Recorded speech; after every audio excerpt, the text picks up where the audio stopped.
Welcome back to the channel.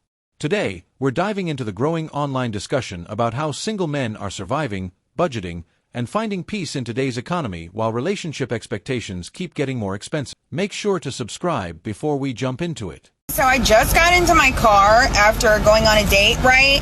And let me just tell you something. I don't know what the deal is with like men now, but I had told him prior that I will be having pre and post date expenses, and is that okay, and are you going to cover them? And I don't know if he wasn't listening or like what the deal was or whatever, but when I handed him the white envelope, he looked shocked, and then he opened it and it's receipts. Hello, pre post date. If a message or conversation isn't taken seriously, it may simply be a misunderstanding in communication or intent. In many cases, clarity and directness are what help ensure people actually understand each other. My whole little boring life, my cute little clothes, my OOTD clothes, my favorite lippies is all packed up in my little Mazda.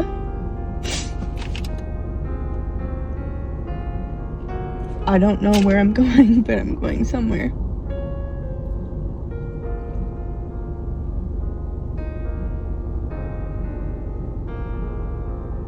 I work from home. I don't have anywhere to work from home now. I understand the situation is difficult, but many people wonder why the immediate reaction is often to post an emotional video online instead of dealing with it privately first.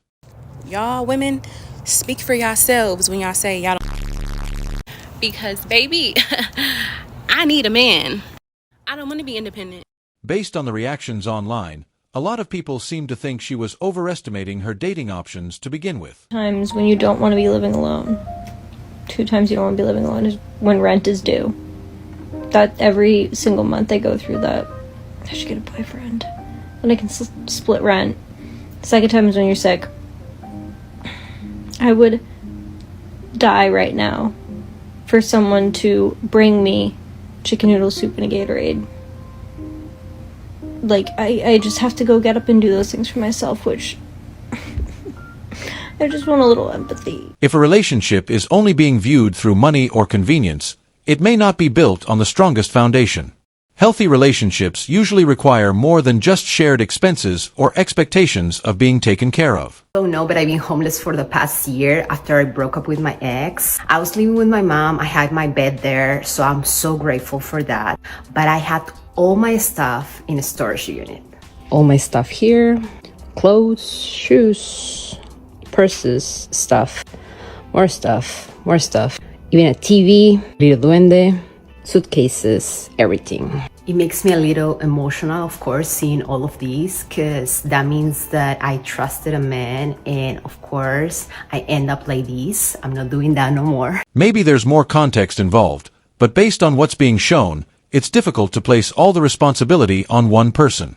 Situations like this are usually more complicated than a single side being entirely at fault. Oh my gosh, being single is so expensive. This is not what I signed up for.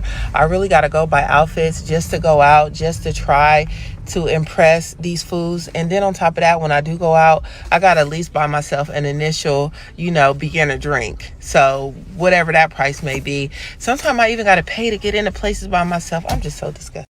There are many different ways people meet others, not just through bars or clubs.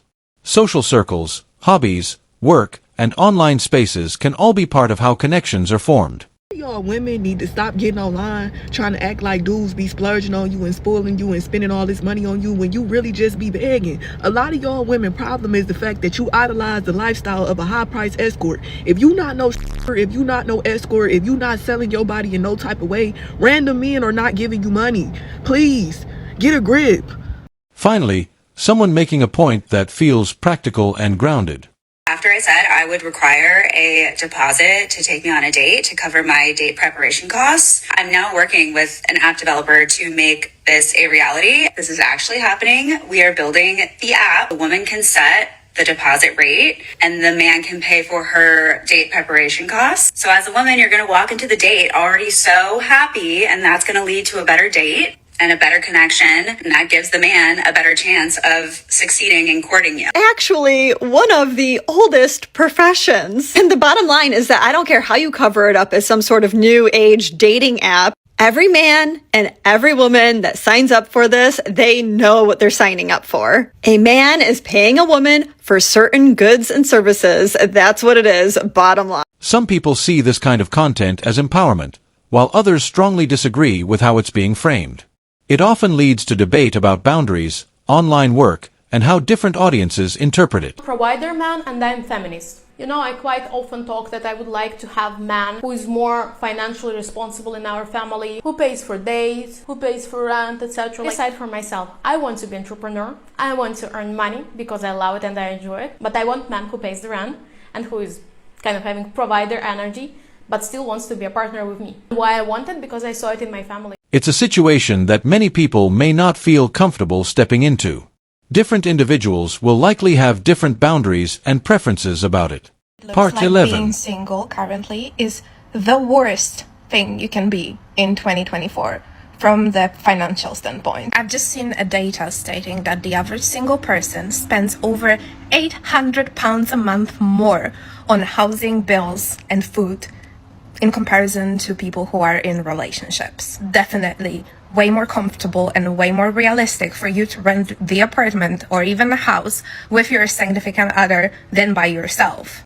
I thought about it multiple times, how much money I would be able to save up if I didn't live on my own, if I was splitting rent and bills with someone else. I literally feel like I'm not only being punished by my own loneliness for not having someone in my life, but I am also very much punished by the economy and my financial situation all the time for having to do all of it by myself. I feel this pressure on me recently to literally find a partner because of financial reasons, not because I want to fall in love and be with someone, but because I want to afford things and I can't afford them. At this point, it may seem like the priorities are more focused on convenience than building a traditional relationship. Different people have different goals, and expectations don't always align. So expensive, especially right now in this generation, because all the girls in their teens are getting their nails done, their lashes done, their hair is perfectly dyed. Literally, we gotta keep up and make sure that we're on point in order to just look presentable. I never want to hear about no Dusty saying that women should go 50-50. Because I literally, being a woman is so much hard work. I literally spent the whole day since 11:30. I got my hair done, my nails and toes done, my lashes done. It is freaking 8 p.m. right now. Can y'all believe this? Plus I think I have a little bit of a cough coming down. But anyways, I don't want to hear no Dusty ever saying that women should be paying 50-50 on any date or whatsoever. Matter of fact, you should be giving money for me to get ready for my date and everything. Do you know how expensive that was? I spent like $700 or more today on my freaking self. God damn, this is insane. Being a woman is so expensive. I can't do this anymore. If something feels too expensive, it may be a sign to reassess budgeting or income sources. It can also help to evaluate spending habits and prioritize what's financially sustainable. Full income, no kids. How y'all doing? Sinks. And that's perfect because that's what I feel like I'm doing right now is sinking in this economy. I cannot buy a house. I don't know that I'll ever be able to buy a house. I barely make it. I gave myself $150 to make my house festive for Christmas. And now I'm eating ramen noodles. The single tax is so real. Like, I'm genuinely, like, I would move my parents into my house right now if my parents, like, lived close to me. Like, they're renting, and it would just, like, make my life so much easier. To have somebody to split these bills with. Everything is so expensive. I'm, like, just genuinely, like... It seems like independence can come with challenges that aren't always obvious at first. Being self-reliant often requires balancing responsibilities, finances, and emotional pressure. In college, I dated a very traditional Christian man who asked me at one point, how do you feel about after you graduated, we just immediately got married and you were a stay-at-home wife and you didn't have to work? I was honestly offended by that question because I was so passionate about this thing that I was getting a degree in, that I was just so eager to enter the workforce and do this thing that I loved and get money for it. Fast forward to today, I've graduated, we broke up, I'm now working in the profession of the thing that I got a degree in, and I changed my mind. I changed my mind. I don't want to do it anymore. I'm done. Regret can feel difficult to deal with once decisions have already been made. At that point, people often have to focus on moving forward and rebuilding stability through work and responsibility. So it's been a minute since I've had an actual fucking crash out, and I've never had one on here, so let's fucking go. Because what in the actual dude? How do they expect people to make it anymore? Like how? How do they expect people to make it? I wake up every morning, go to a job that's an hour away, work 8 hours, 5 days a week. I work 40 hours a week. I'm a single mom, so I come home and I have to do laundry and dishes and make supper and do homework and showers, and I can't even afford to pay my bills anymore, you guys. I can't. Like,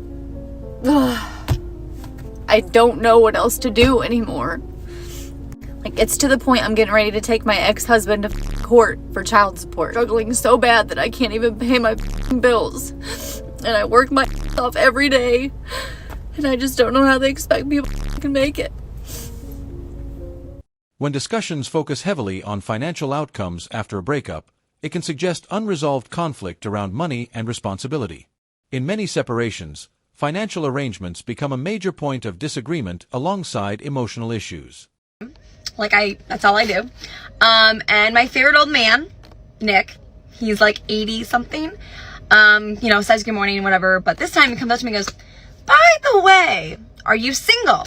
And I got a little wide eye. I was like, Nick, I'm looking for a strapping young lad. He goes, I used to be a strapping young man. I go, yeah, I could see it. He has a mustache. I could see it. So did I give my number to an 80-year-old today? Yes, I did. And you know what? You got to risk it. You got to. I should say you have to. No, gots to.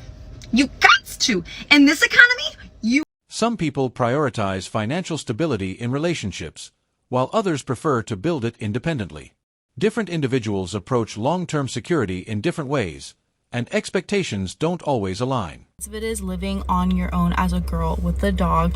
Like, I've known it's been expensive, but I really just thought about it and I was like, you have your rent, and then you have your utilities, and then you have your phone bill, and then you have your car payment, and then you have your car insurance, and then you have your renter's insurance, and then you have your Wi-Fi, and then you have then after all that, you have to get laundry detergent, you have to get your laundry pads thing, you have to get dishwater, you get paper towels, you have to get your makeup. Then after that's run out, you have to get your skincare, you have to get your feminine products, you have to get dog food, you have to get your dog insurance, you have to get...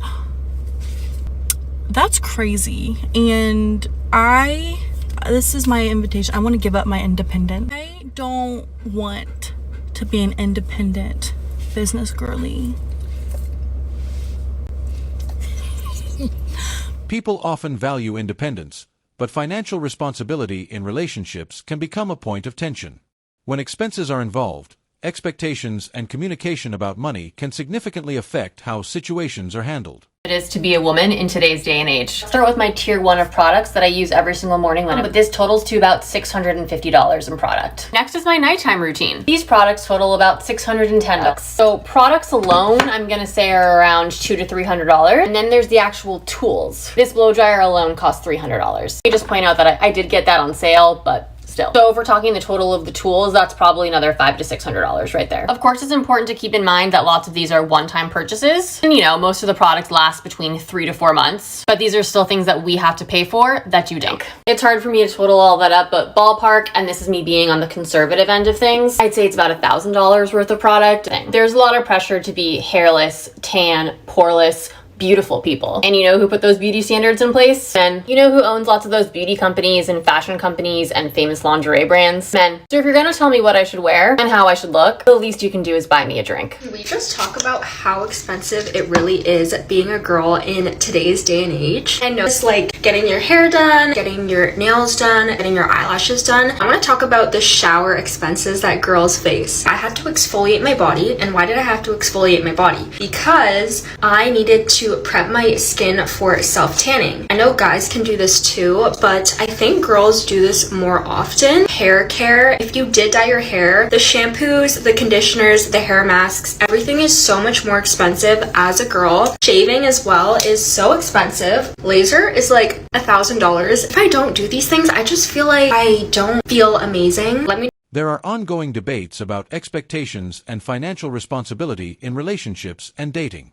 Different people have different views on what should be shared, what should be individual, and how costs should be handled. What's up? Hey, babe. So, I'll get the door for you real quick. I know we get ready to go on a date or whatever, but I need to leave some money for the kids so they can get some food from the DoorDash. You mind giving me a couple dollars? A couple dollars. This is our first date. Where they daddy at? With the money. All that don't matter. I'm asking you. I'm going on a date with you. I know, but that's not like technically like you supposed to have that set up before you call yourself going out on a date. The children should already be straight. That shouldn't be like a responsibility on me. Like, so my kids, for your kids' food. Yeah, my kids not important to you. It's a package deal. We just met. In order for a package deal, we just met. How like this all happened like real fast. Like I got. So you're not gonna give me no money to leave for my kids? No, that's not. You should already have that straight before you called yourself going out on a date. No, I'm not. That's not. You know what? Maybe this wasn't a good idea. Really? You don't have your children straight, so you shouldn't be going out on a date. So you're just gonna cancel the date? You're not gonna help me with the kids or feed the kids or nothing? Those ain't feed the kids. They not my kids. What one person sees as a date, the other may view differently depending on expectations and intentions.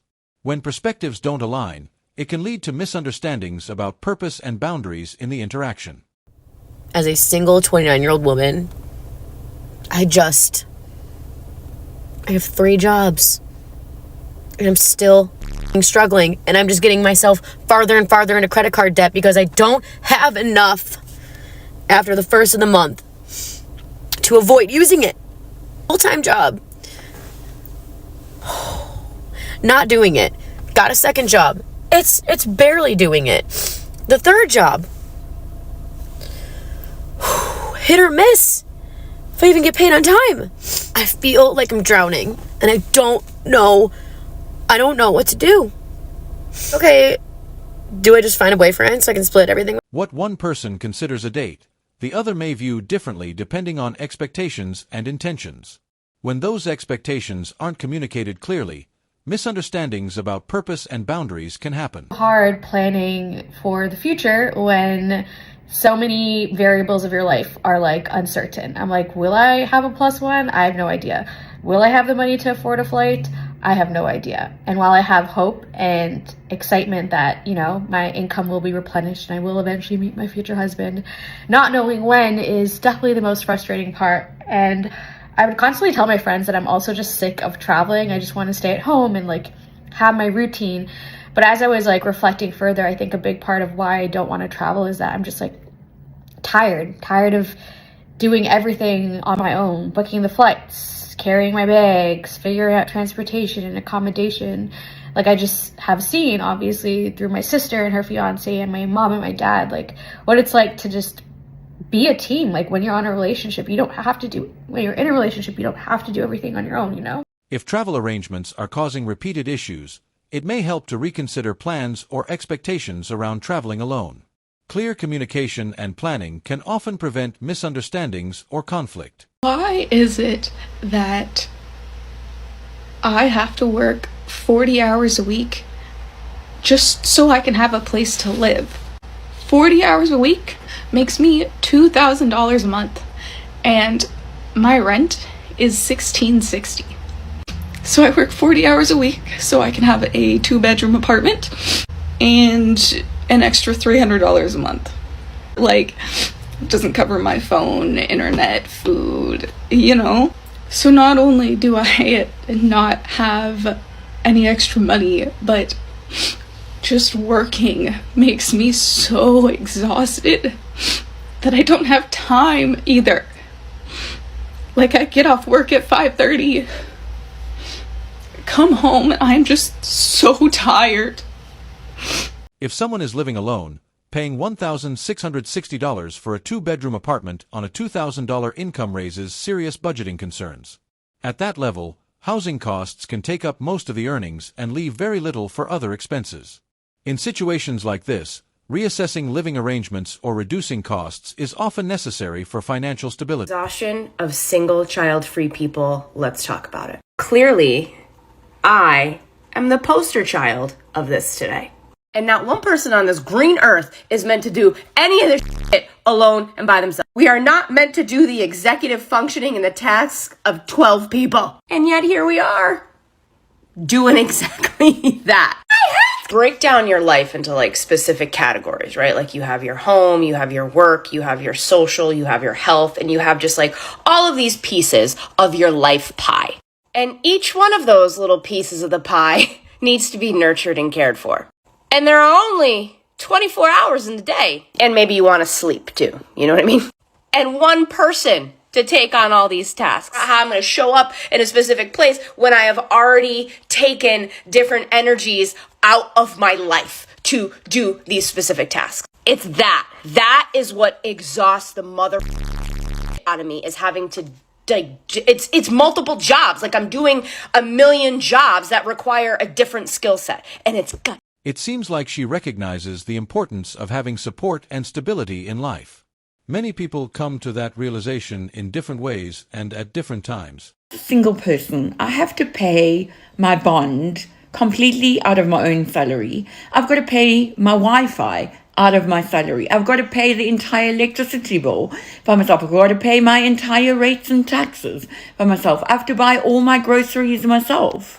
And it seems that every time I go grocery shopping, my groceries have gone up significantly. How are we surviving? Paying your own bills and managing expenses is a normal part of financial independence. For many people, handling responsibilities on their own is a key part of adulthood and self-sufficiency. Girl, in this economy is hard. Either you go on the dating apps or you meet someone in the wild. But every time I go into the wild, I'm spending at least like $150 to leave my house. And the time I spend in the wild, the whole time I'm just thinking about how much I want to go back home. Yeah, that costs me $150 like every single time. I was telling my friends, I was like, I am about to start calling these bars and I'm like, can you put my picture on like a big screen? And then like if any man at the bar is interested in getting to know me, they can like be like, hi, I am. And then the bar can let me know like you have 5 contenders here. And I just go to the bar and then I meet them and then I come home. Wouldn't that be so simple? Wouldn't that make my life so much? What was being described sounds similar to how many modern dating apps work. These platforms often focus on quick introductions, preferences, and matching based on profiles. A single, it comes with a hidden price tag. The singles tax, and you're paying for it in every aspect of life. Let's do the math. Housing. In this economy, the median rent for a 1-bedroom apartment in the United States is $1,876 a month, not including utilities. Sure, you can get a roommate who eats all your food and never cleans up after themselves, but at that point, you may as well just be in a soul-sucking relationship and pay half the rent. So that's not an option. Food! Yes, we purchase less groceries, but Big Grocery does not proportion their goods for those of us living the bachelor lifestyle. If I want fresh Brussels sprouts, I can't just buy a few Brussels sprout. I have to buy like 30 Brussels sprout. But I don't need 30 Brussels sprouts, so either you end up with wasted food and wasted money, or I have to eat Brussels sprout all week, much to the dismay of my digestive system. Leisure! If the group chat is going on vacation, either you have to buy a whole hotel room or you've got to split it with the other token single on the trip because the singles have to be quarantined in one room because being single is contagious. Now add all that together, minusing the 0 tax breaks we get, and it equals too much. Sometimes long explanations can come across as frustration or misunderstanding. In conversations like this, It often helps to focus on the main point rather than assumptions about someone's emotions. I'm in my mid-30s and I struggle so much to connect with women who have partners that are providers. I know this about myself. There's a level of envy in a way. I'm envious of them. And I struggle to empathize a lot of the times. Like, I really do. Because it's literally just me. Like, I have to keep a roof over my head. I have to keep up with my health. I have to keep up with my happiness. I have to keep up with my dog. I know that's first world problems. But just like, all these things I'm doing by myself. And I know there are a lot of people out there that can. So to be in your mid-30s doing all of this stuff, it's exhausting. My name is Jamie. I'm a single mom to 4, and I work 3 jobs, and I am still struggling. I don't have any extravagant bills. Like, I don't have no credit card bills. I don't have a car payment. I don't have any of my own hair. I do my own nails. I will buy meat in bulk, and then I'll separate it myself. I've been doing that for a couple years now. That saves a lot of money. I buy great value. You know, I'm doing things, but I'm still struggling. It can definitely be exhausting, but working and managing responsibilities is something people have done for generations. For most of history, daily effort and persistence have been essential for building stability and survival. Thanks for watching till the end. If you like this, hit the like button and subscribe for more. We'll see you in the next video.